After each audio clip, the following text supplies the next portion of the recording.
When people picture medieval nuns, they think of silence, chastity, and prayer. But behind stone walls and sacred vows, some nuns were living lives filled with secret affairs, forbidden fantasies, and scandal so outrageous, even the church tried to erase the evidence. What really happened inside medieval convents will leave you speechless. Not every nun was drawn to the church by faith. In many medieval families, daughters were a financial burden. Marrying them off meant parting with land, titles, or dowries. Assets fathers were eager to keep intact. The solution? Donate the girl to a convent. No wedding, no cost, just a lifetime of service to the church. These girls often had no say. Some entered religious life before they were even teenagers.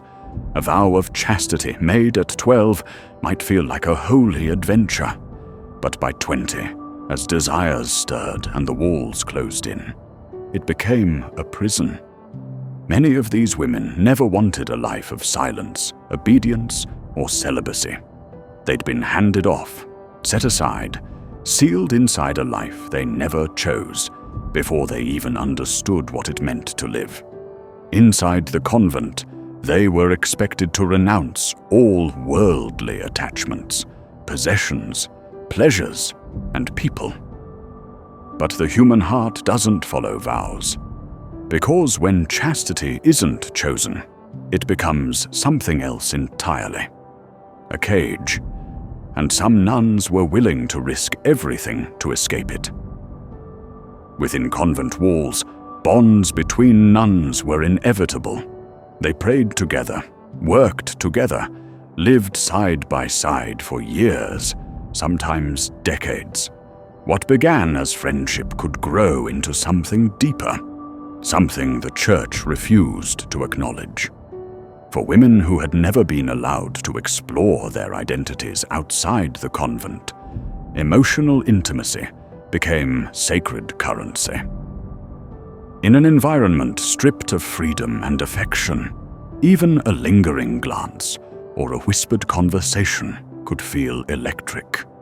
Some nuns exchanged love letters, pouring out longing they couldn't voice aloud.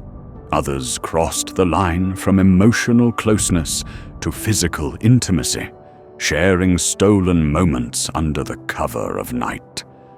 The church had no language for this. Female desire, especially directed at other women, was barely understood, let alone accepted. One infamous case involved a respected abbess who claimed she was visited by divine visions. Behind closed doors, however, she engaged in a long-running physical relationship with another nun. When discovered, she denied everything, blaming her actions on possession by a demon. It was the only explanation church officials could stomach. In truth, these weren't acts of possession. They were acts of agency. For women stripped of control over their lives, these relationships weren't just romantic. They were revolutionary. A silent rebellion dressed in plain robes, hidden in plain sight. For some nuns, temptation didn't come from within the cloister. It came knocking at the door. Convents were often located near villages or towns, and despite their walls, they were far from sealed off. Traders, laborers, priests, and even curious wanderers passed through. And sometimes, they stayed a little too long. Some nuns began slipping out under the cover of darkness, treating their cells more like temporary lodging than a spiritual prison. They would meet lovers, spend the night, and return by sunrise, crossing lines that their vows had drawn in stone. These weren't isolated incidents. Church records across Europe document repeated complaints of nuns leaving their convents to pursue worldly attachments. And one nun in 14th century England took things a step further.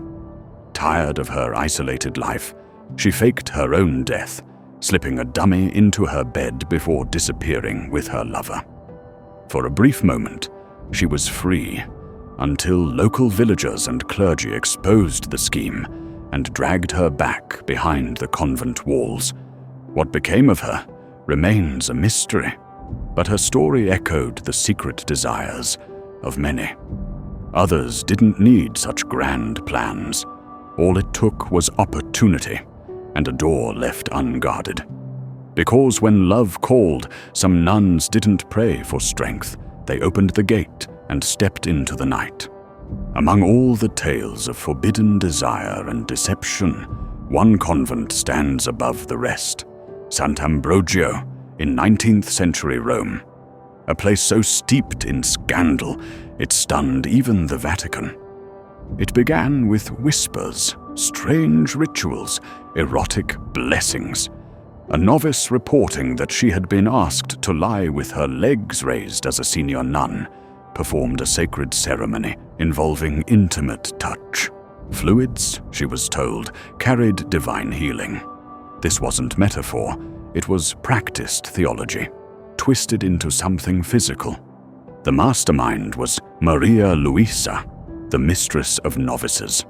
Under her watch, sexual initiations weren't only tolerated, they were tradition.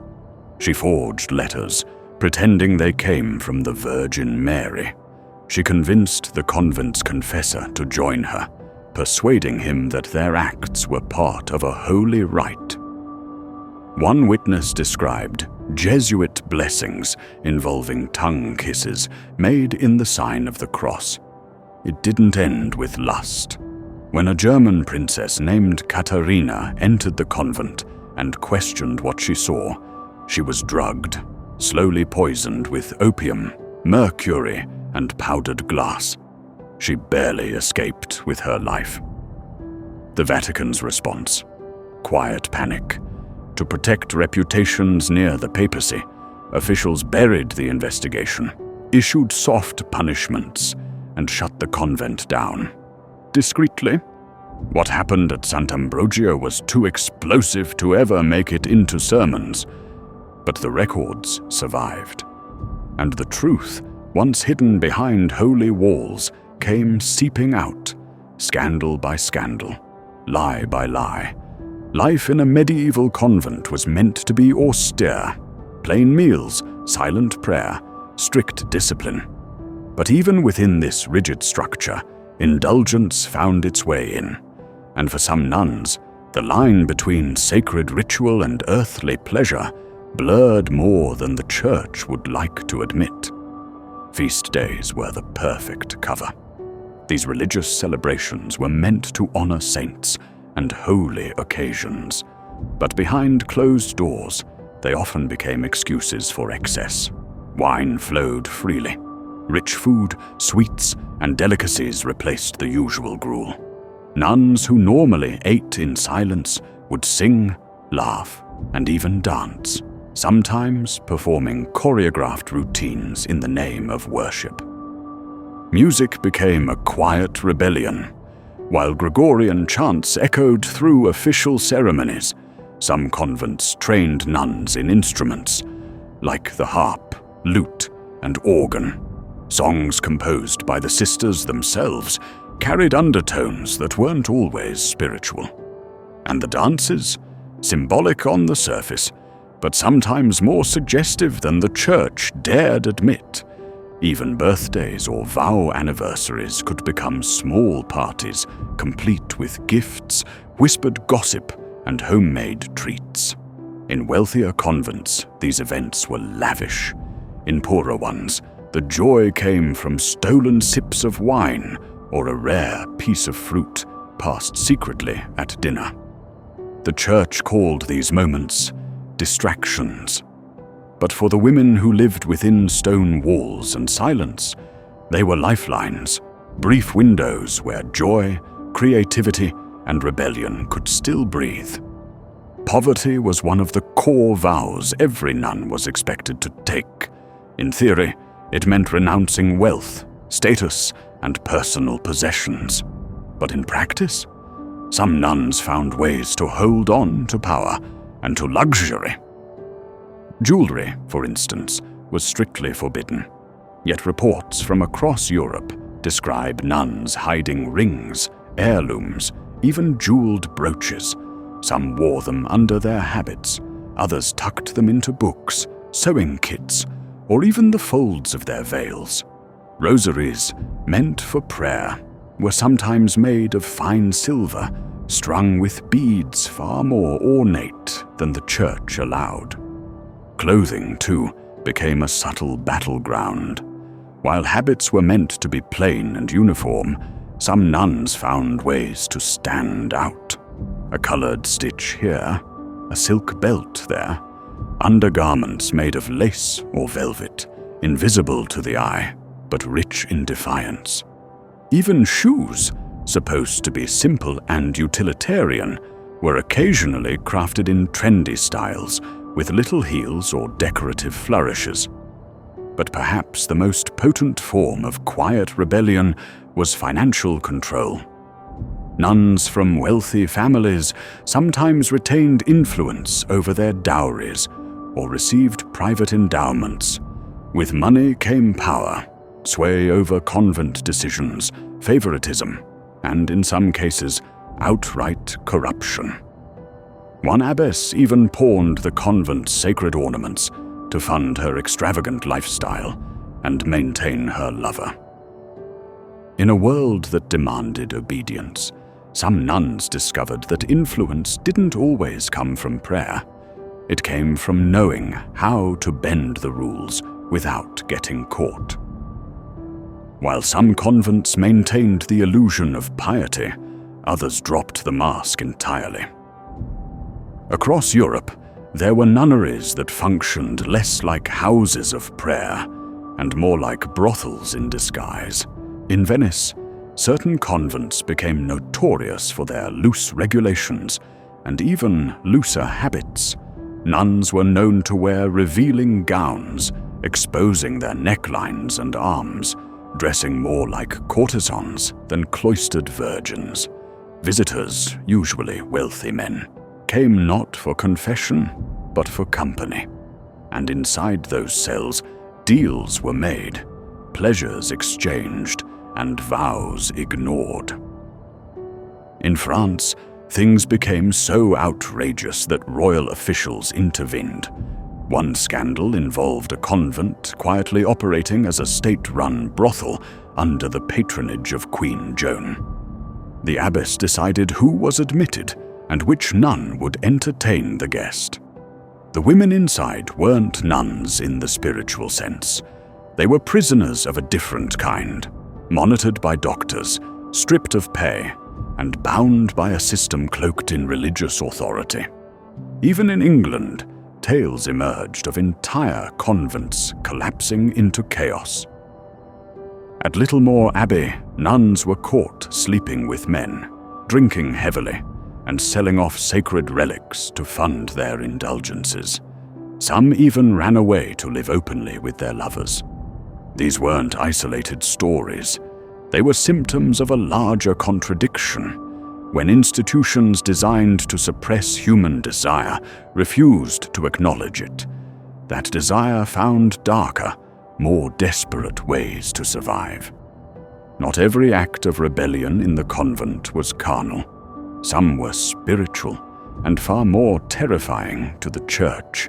Hidden beneath hymns and scripture were whispers of older beliefs, of magic, of healing rituals passed down from mothers and midwives. In many convents, Christianity lived side by side with folk tradition. Nuns became herbalists and healers, tending gardens rich with medicinal plants. But the line between medicine and magic was razor-thin. Some recipes were chanted over, others included charms, symbols, or spoken invocations. The church called it heresy. The locals called it healing. In the most extreme cases, convents became hotbeds for what the church deemed demonic behavior. In some convents, spiritual rites veered into the bizarre. Possession claims and so-called divine visions were sometimes used to justify strange behavior. One abbess defended her power by faking messages from the Virgin Mary, while others used fear of demonic influence to maintain control over novices. There were also tales of possession, nuns claiming to be taken over by spirits, demons, even Satan himself. One wrote letters in bizarre symbols said to be dictated by the devil.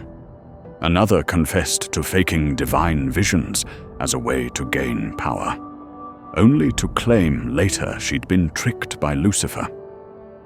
For the church, these stories were an existential threat, so they were buried, investigations were sealed, convents quietly dissolved.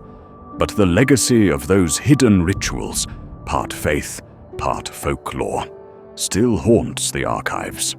For centuries, the church tried to ignore the cracks forming behind convent walls, but eventually, the scandals became too loud, too visible, too dangerous to contain.